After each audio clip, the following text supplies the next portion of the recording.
Yo minasan, konbanwa, yokoso, selamat datang di Bagas Channel.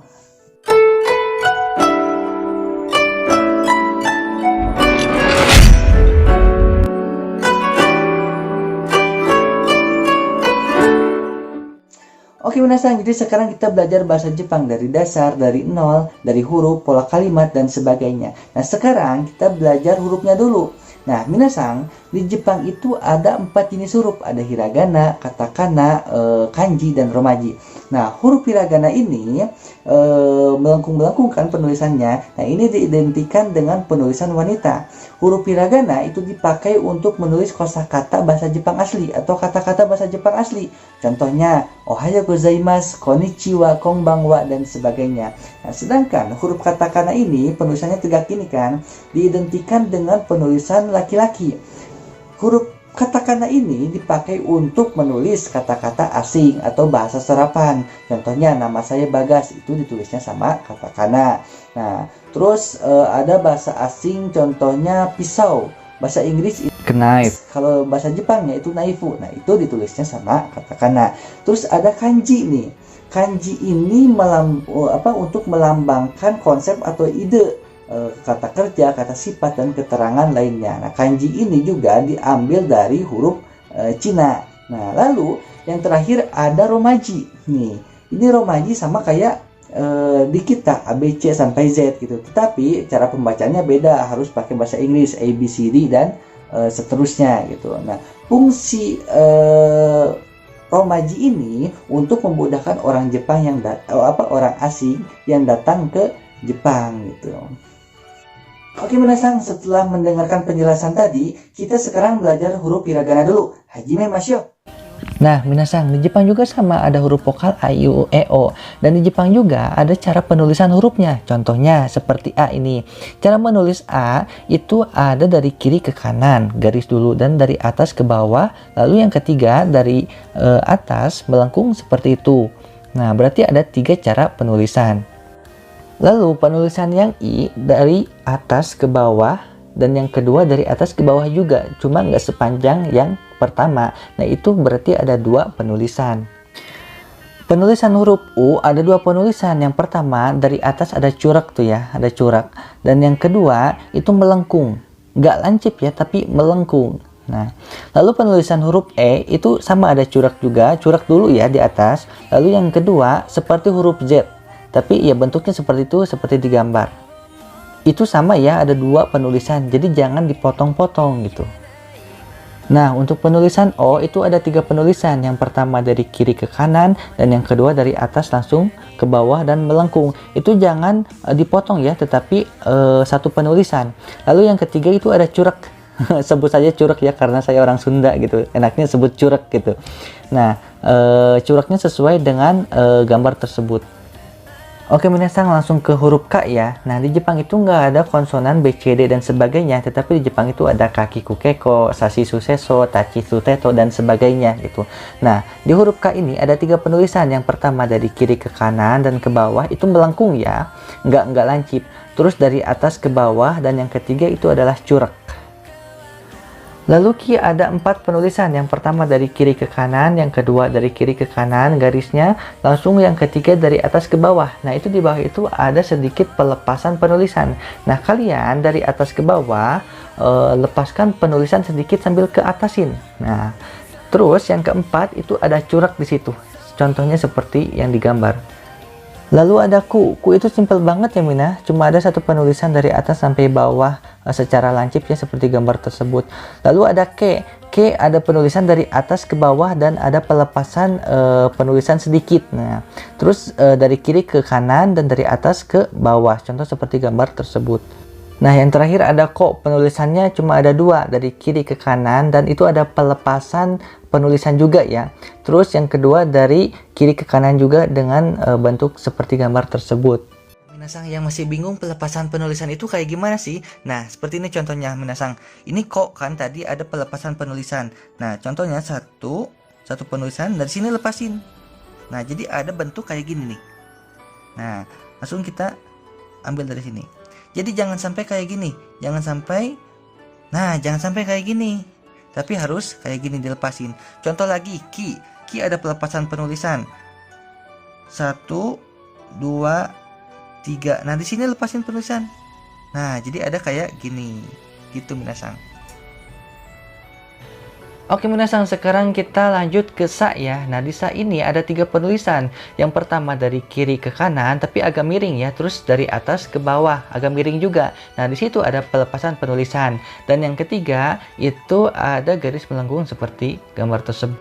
Dan penulisan si itu cuma ada 1 penulisan. Nah seperti pengait pancingan ya, dari atas ke bawah seperti itu.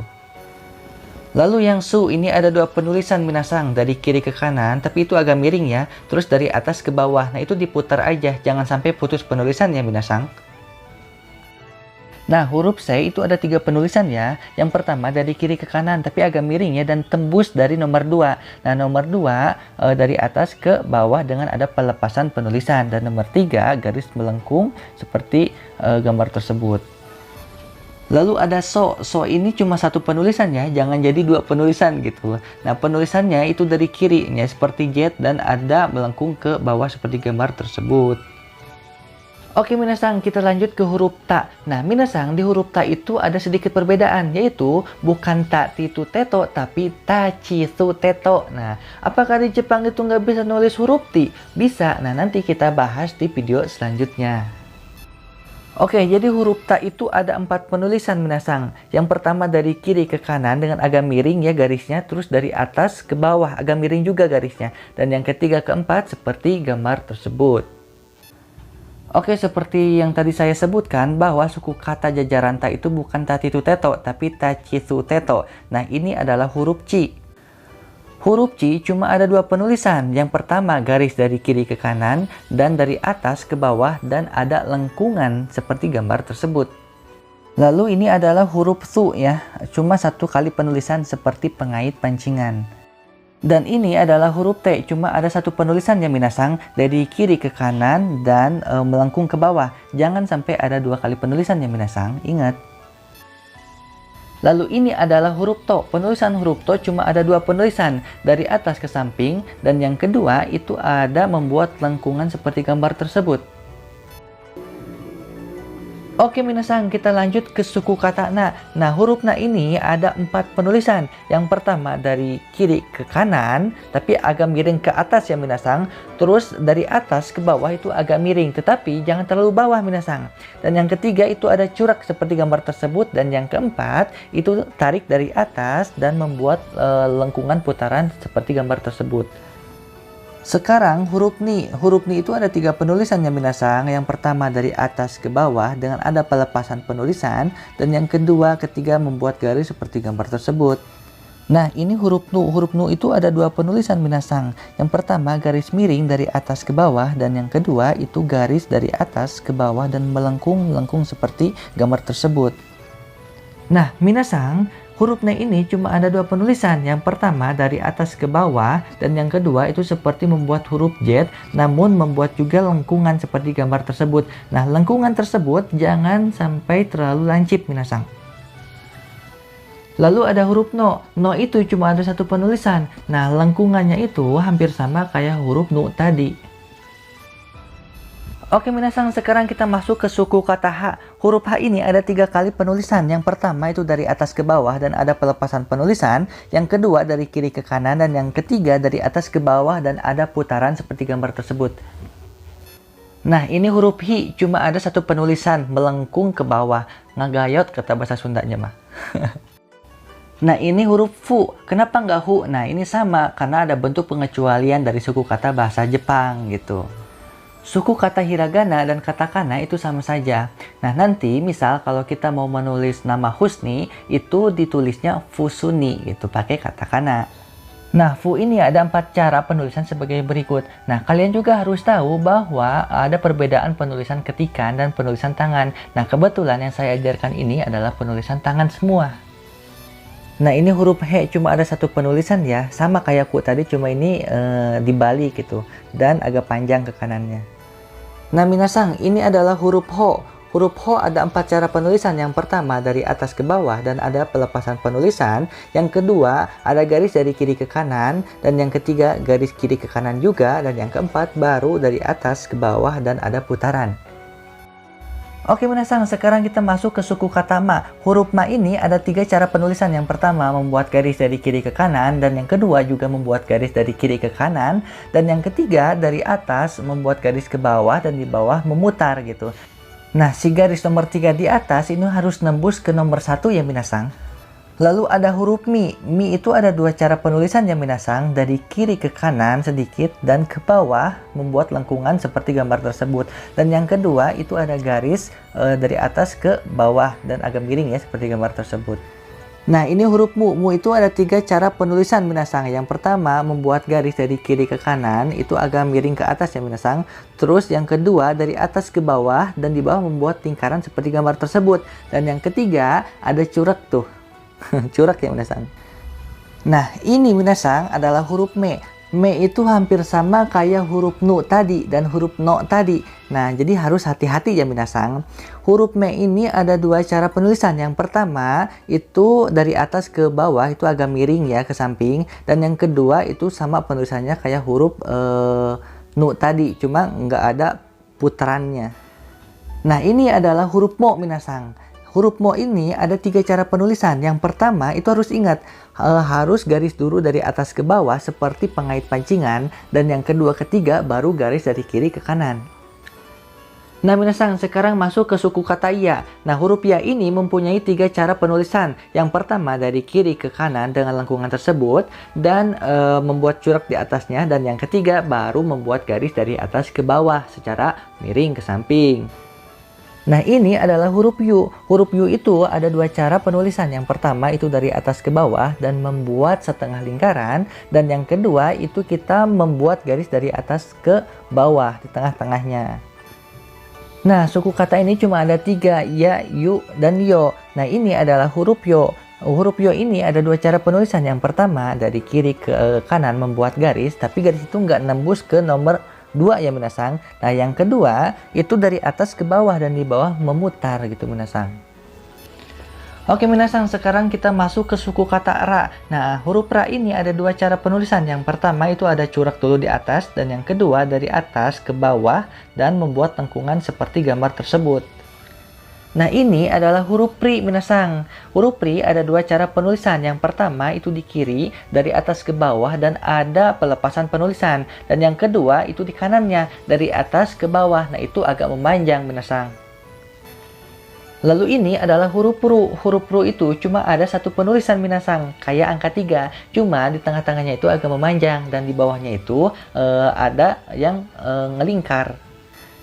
Nah, ini adalah huruf pre. Huruf pre itu cuma ada 2 penulisan minasang. Yang pertama dari atas ke bawah membuat garis, dan yang kedua seperti gambar tersebut. Nah, penulisan yang kedua ini harus lancip minasang. Kalau bahasa Sunda nama mencos lah. Dan ini adalah huruf pro. Huruf pro ini sama kayak huruf ru tadi ya, cuma di bawahnya nggak ada yang ngelingkar tuh. Nah, minasang, sekarang kita masuk ke suku kata terakhir nih, wa dan wo dan eng. Nah, wa ini ada 2 cara penulisan. Yang pertama itu dari atas ke bawah, dan yang kedua itu penulisannya seperti gambar tersebut. Hampir sama kayak penulisan huruf ne tadi, cuma di akhirnya nggak ada yang ngelingkar. Dan ini adalah huruf wo. Huruf wo itu ada 3 cara penulisan minasang. Yang pertama itu membuat garis dari kiri ke kanan. Dan yang kedua itu membuat garis dari atas ke bawah secara miring dan membuat lengkungan. Dan yang ketiga itu membuat lengkungan seperti di gambar minasang. Dan itu harus tembus ya minasang. Nah, ini adalah huruf terakhir minasang, n atau dibacanya eng. Nah, eng ini cuma ada 1 penulisan, yaitu dari atas ke bawah dengan agak miring dan dilanjutkan melengkung ke depan minasang. Oke minasang, setelah kita belajar huruf hiragana tadi, saya mau tes dulu nih. Ini huruf apa? Ini? Kalau ini huruf apa? Yang ini? Ini.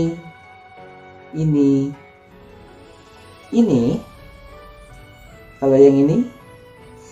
Oke, minasang, oboe mastaka, apakah sudah hafal Saya harap kalian hafal ya dan bisa menulisnya. Dan saya rasa juga hiragana atau katakana itu mudah kalau seandainya kita terus belajar. Nah, itu bakal jadi mudah karena itu akan menjadi modal dasar kita untuk belajar bahasa Jepang. Oke minasang, di video kali ini mungkin cukup sekian dulu, mohon maaf bila ada kesalahan. Nah, di next video saya akan mengajarkan apa itu maru, apa itu teng-teng, dan huruf apa aja yang bisa pakai maru ataupun teng-teng. Oke minasang, sayonara, jamata.